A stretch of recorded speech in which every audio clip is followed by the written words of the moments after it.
జడతా పసుతా కలంకిత కుటిలచరత్వం చ నాస్తి మయి దేవా అస్తి యది రాజమౌళే భవదాభరణస్య నాస్మి కిం పాత్రం. జలాత్మత, పశుత్వము, కళంకితము, కుటిల సంచారము మొదలైనవి నా యందు లేనేలేవు. మహాదేవ, చంద్రశేఖర, అవి లేని నేను నీ అలంకారమునకు తగినవాడును కానా? చంద్రునికి ఉన్న దోషములన్నీ నాయందు కూడా ఉండి ఉంటే నీకు ఆభరణముగా అమరిడవాన్నేమో. చంద్రుని ఆభరణముగా చేసుకున్న శివుని చూచి శంకరాచార్యులు వారు ఈ విధమైన ప్రతిపాదన చేస్తున్నారు.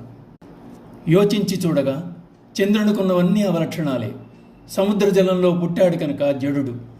గురుపత్ని అని చూడకుండా వావివరసలు వదిలి తారను మోహించినవాడు కాన పశువుతో సమానుడు. వీరిద్దరికీ పుట్టినవాడే బుధుడు. ఈ విషయంలో స్వయం బ్రహ్మ కల్పించుకుని బుధుని చంద్రునకు, తారను బృహస్పతికి ఇచ్చి బృహస్పతి చంద్రుల మధ్య సంధి కుదిర్చాడు. చంద్రునిలో అందరికీ కనపడే కళంకం ఉంది కనుక కళంకి, కృషించే స్వభావం కలవాడు. అంతేకాదు, భూమి చుట్టూ చరించేది వక్రమార్గం కనుక కుటిలచరుడు. ఇన్ని దోషాలు గల చంద్రుణ్ణి నీవు నెత్తిమీద పెట్టుకుని చంద్రశేఖరుడు అనిపించుకుంటున్నావు. ఇన్ని కళంకములు గల చంద్రుని శిరస్సును దాల్చావు కదా, మరి నన్ను భూషణముగా అలంకరించుకునేందుకు అభ్యంతరం ఏముంటుంది స్వామి? నీవు మూఢుడవు కనుక జడుడవు, వివేకరహితుడవు కనుక పశువు, పాపివు కనుక కళంకితుడవు, కుటిల ప్రవర్తన గల కుటిలుడవు అంటావేమో.